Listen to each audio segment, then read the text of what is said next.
What is up? Welcome into your Thursday Daily Buckeye Blitz. A thirsty Thursday. Switching it up on you, kind of freak you out. November 16, 2023. I'm your host, Joe from the Buckeye Cast. Winding down this week, getting ready for the Golden Gophers, from Minnesota.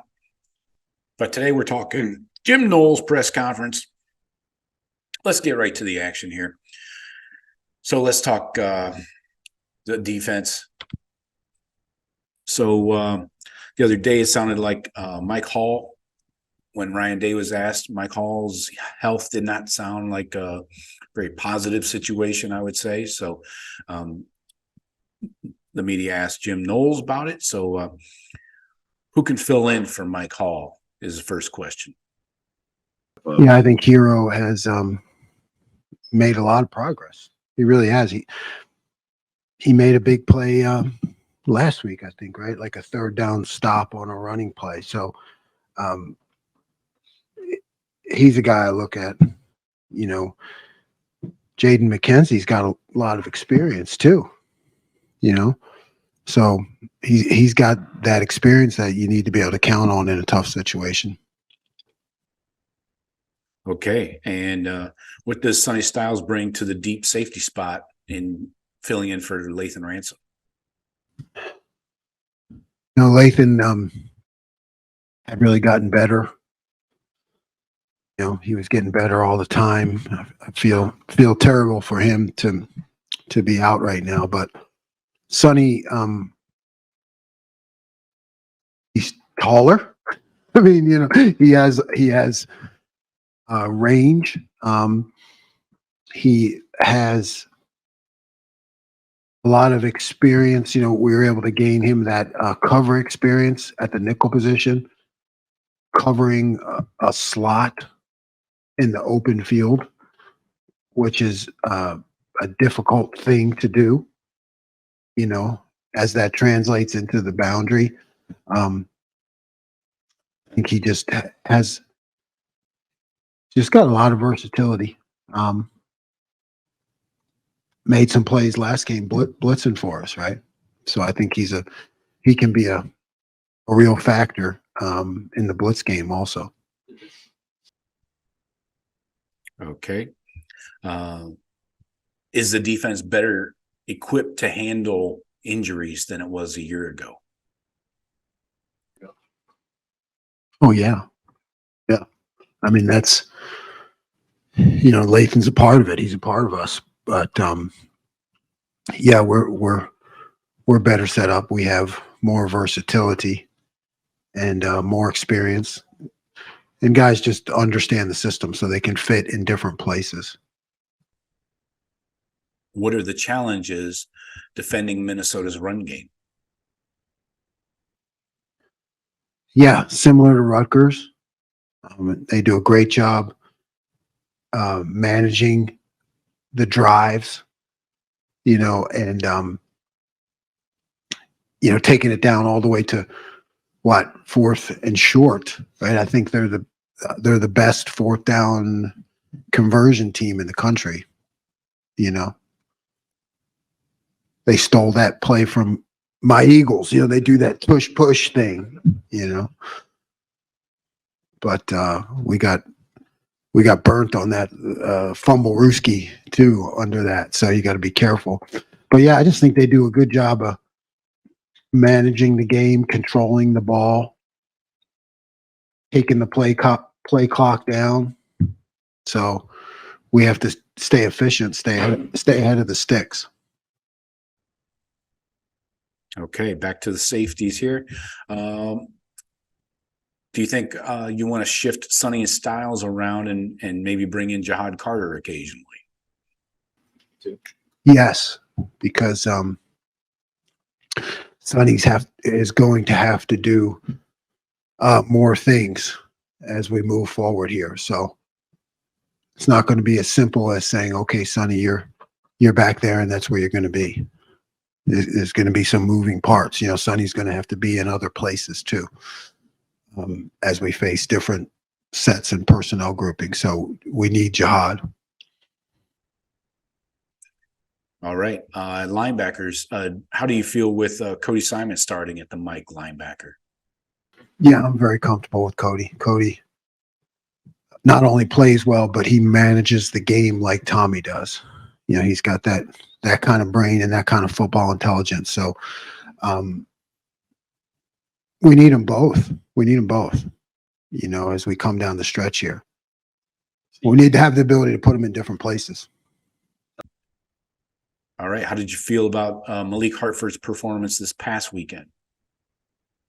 That moment you need him. Yeah, I thought he wasn't as wide-eyed as he was the first time. I mean, you know, that's tough. A true freshman, particularly at a safety position, there are checks involved, there are formations, there are a variety of all kind of things that can happen. So yeah, I thought he you know, had his emotions under control, and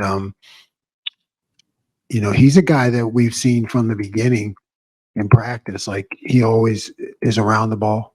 You know, he's one of those guys in practice. If you want to see people coming up with interceptions in practice, you know that famous coaching thing that I'm sure you guys and men and women have done it with your kids. Catch the ball, you know what I mean? Like, that's a coaching thing, right? Catch the ball, you know. But he's one of those guys. Like, there's certain guys, Malik has it, you know, where he's just always around the ball in practice, and he catches the ball, you know. So to see him now transition to actually playing the game, you know, in all aspects, and being able to manage it from the safety position, it's good for him and good for us. Okay. How do you feel about Ty Hamilton and his play? I haven't seen anything different. And I've been trying to say it all along. You know, I guess maybe Ty Leak gets a lot of the attention, and deservedly so. But I've been saying it all year long. Our defensive tackles have been making more plays in the running game that makes your defense better. It makes your defense better. You know, it's one thing for your defensive tackles to use up blocks and use up gaps. It's another thing when they're actually making tackles. So Ty's doing that too. All right. And how is Tommy Eichenberg communicating? Yeah, Tommy fights all the time. He fights all the time. He fought to play. You know, he could have played, but we felt it was in his best interest and our best interest that he, you know, takes his time getting back from this injury. Yeah, so he probably had some extra grunts, you know, last week because he couldn't play than his normal single grunts. He probably went to 2 or 3 grunts. All right. Ohio State is one of the top teams in the country, but not in sacks or takeaways. What do you think of that? Yeah, I think, you know, we've, like you said, I have adjusted, adapted to the talent, the situation, the program, doing what's in the best interest of the defense, the team, to win games, and you know, to produce a top 5 defense. Said it from the beginning. You know, you're at the Ohio State, you should have a top 5 defense. So what's a top 5 defense? Is it top 5 in those categories? Because I've been there. I've been top 5 in those categories, but I don't think we were very good. I don't know how good we were, you know, but it was like you said, flashy. And I just feel like it is what it is, and we need to keep working on those things that are working for us, you know, to put it easy, and avoid the temptation to try to go after the flashy play and you know, maybe expose yourself somewhere else. Okay. Michigan State had a couple of quick runs early in the game. How did you adjust to that? Yeah, I didn't like that we gave that those plays up early. I know which ones you're talking about.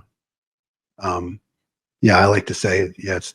I always tell the players all their mistakes are on me on game day. So it was my fault. I just started making better calls. But I mean, the adjustments in the college game are everything because things change so much week to week and a variety of offenses that you see and things. And then you may spend time in practice on one thing and they do something else, or, you know, they're studying you while you're studying them. So early on, maybe they have seen a couple things that you need to fix. So the fact that we can make those adjustments successful on the field happen in real time, that's a big deal. I think it's really a key part of any success we've had. Okay. Do you think this defense is playing its best here in November? I'd say so. We gave up, I think it was 2 explosive plays last game. So I would say yes, but you have to keep getting better. I mean, that's the thing again about football. I mean, it's got to always be going like this. You can't say, oh, okay, we're playing our best in November, so let's just stay at our best, because it's always like if you're not moving forward, you're moving backward. All right, let's go back and talk about Cody again. How does Cody handle the quarterback of the defense, the middle linebacker responsibilities? Cody. I mean, they have very similar football intelligence. Cody has paid attention from the time I've arrived here and asked questions all the time. Actually speaks where Tommy grunts. I had to deal with Cody conversation. But yeah, he's got the same kind of mind, the same football vision. So with Tommy out, how does he help, or does he help? Because he's more of an action, follow me kind of leader. He doesn't talk a lot. How has that helped? Yeah, I think it's a good point, right? I think we've become, in a large part, we've become really businesslike, really accountable, really focused, like not a lot of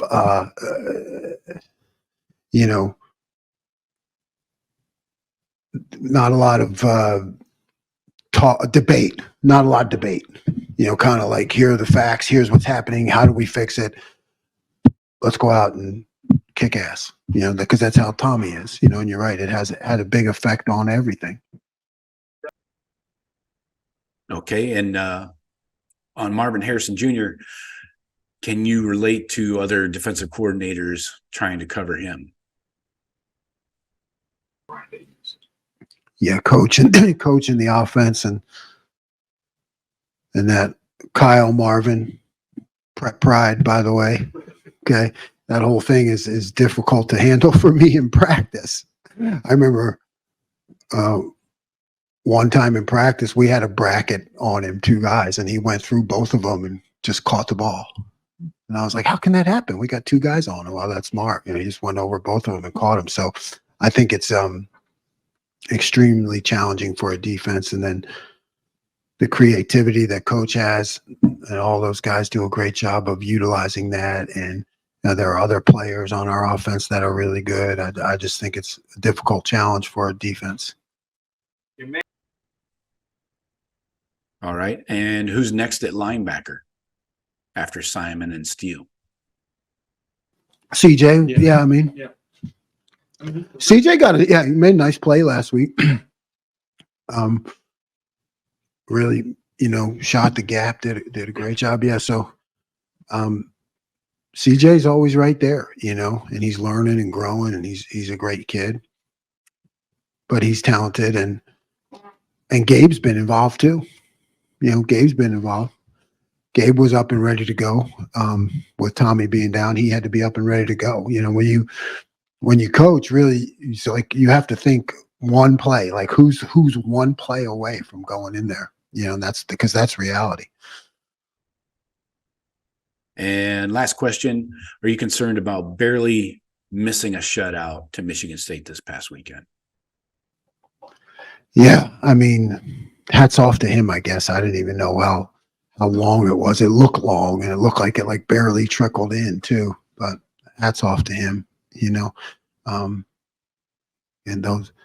those are like I like to call luxury problems. Luxury problems. It's, it is what it is. All right, folks. That's all we got from defense and Jim Knowles. A couple more days. Tomorrow we'll have 5 keys to a Buckeye victory on Friday, and then Saturday, get your game day picks in. And don't forget to get your scores in. You can comment on any of the videos on my channel and leave the score for the Minnesota game, your prediction. We go by total points.